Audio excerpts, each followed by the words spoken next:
Hello and welcome to News Across Nigeria. I'm Olumide Macaulay. On today's program, 4, including a civilian Joint Task Force member, killed in twin suicide attacks in Maiduguri.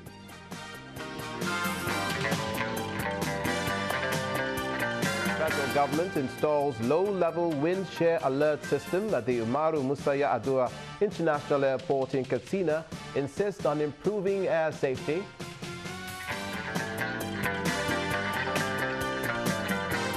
And the Anambra State government provides infrastructure for teachers in the state.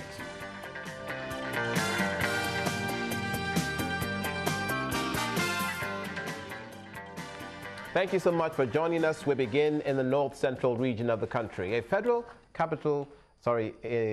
high court sitting in the Maitama area of Abuja has abridged the hearing of a suit against Justice Adeni Ademola of the Federal High Court and his wife, Mrs. Olabowale Ademola, on allegations of corruption and breach of trust to the 11th of January 2017.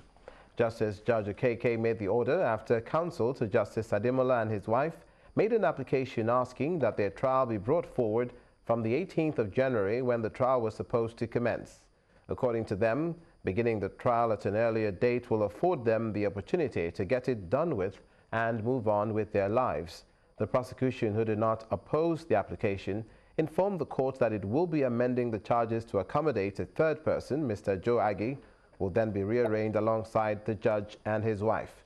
They were both on the 13th of December 2016 arraigned on an 11-count charge of breach of professional ethics and corruption for allegedly collecting kickbacks from a legal practitioner, Mr. Joe Aggie.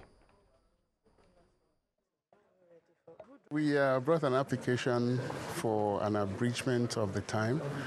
The matter had been previously adjourned to the 18th of January, and we felt that having regard to the sensitivity of the matter and the need for, well, everybody to have an expeditious determination, we felt compelled to bring a motion so that the matter could be brought down.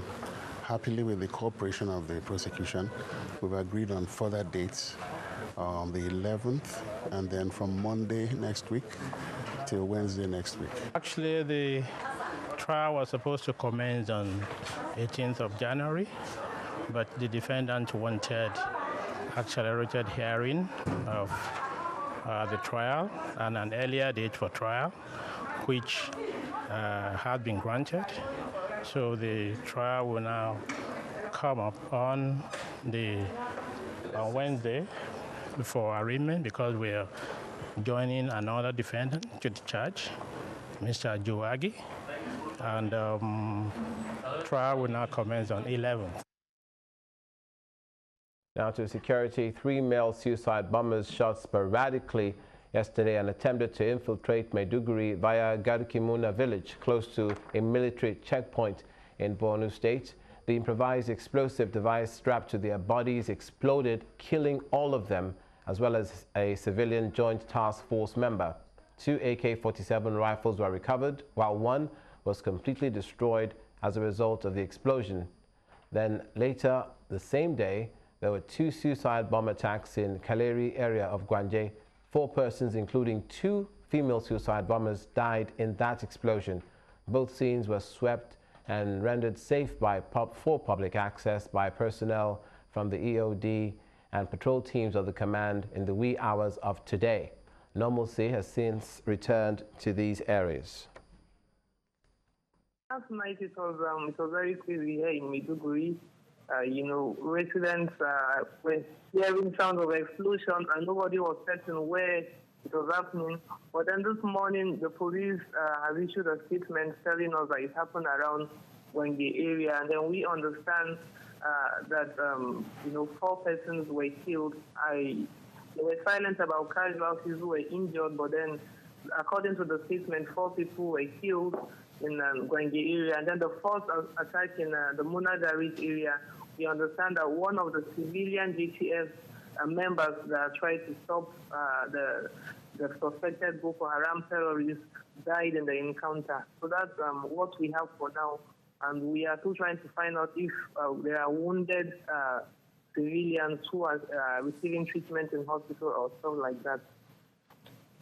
Well, like the first place where the suicide, where the attack happened, that's the Monagari. It is becoming notorious for those kind of things. This is like the third or fourth time when we are experiencing either suicide attack or, like yesterday's attack was different. Two of the terrorists came with AK-47 guns, three of them actually, and then they were engaged by the civilian JKF and then the military on patrol there.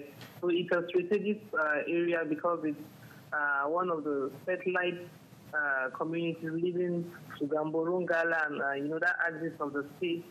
And the security there is the security presence there is very high because of, the unique nature of that area. And then the second place where the second suicide bombing attack happened last night is one of the most populated areas in Maiduguri because, low-income earners, a lot of them live around there. So if it was in the daytime, the casualty figure would have been actually more than we're experiencing right now.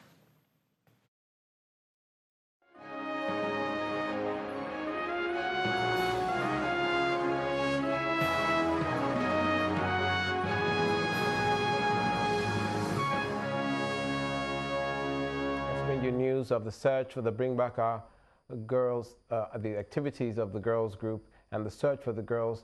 The activity continues its week-long march in the Federal Capital Territory to raise awareness as the Chibok girls' captivity surpasses 1,000 days.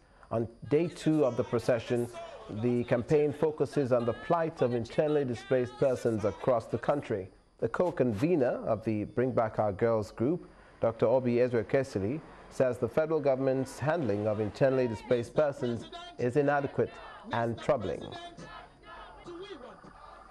Why should Nigeria behave as if we cannot find the solutions to improving the conditions of our internally displaced people?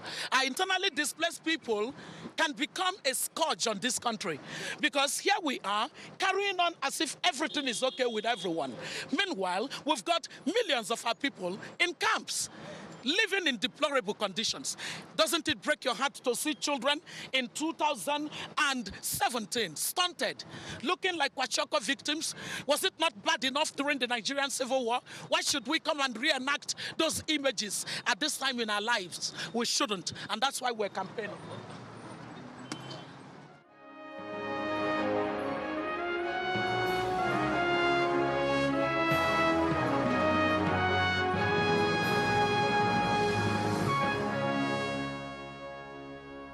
The killings in southern Kaduna have continued to attract condemnation from Christians and non-Christians alike. In Yobe and Rivers State, members of the Christian Association of Nigeria are asking the president to intervene in the matter by sending massive troops to the area to stop the killings. The call by members is coming in the wake of Sunday's attack, which left many of their members dead.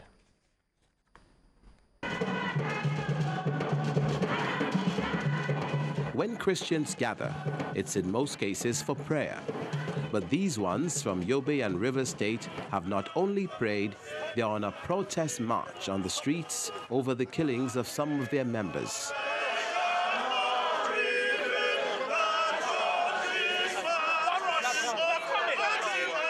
In River State, church leaders from different denominations and their followers conduct a peaceful march to the government house to hand over a letter to the governor for onward delivery to the president.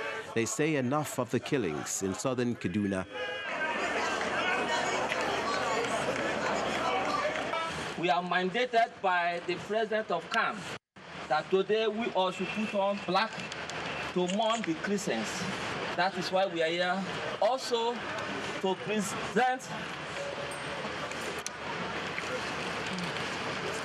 a press statement, open letter to the Mr. President to look into this matter so that peace will reign in Nigeria.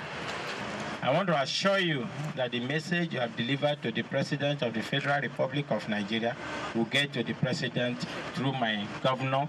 He will surely deliver the message to Mr. President. These Christians are gathered here in the church in Yobe State. First, they render songs of praise and then also condemn the killing of their members, which they say is unwarranted. No individual or group of persons disguising as Fulani herdsmen are permitted to take the law into their hands.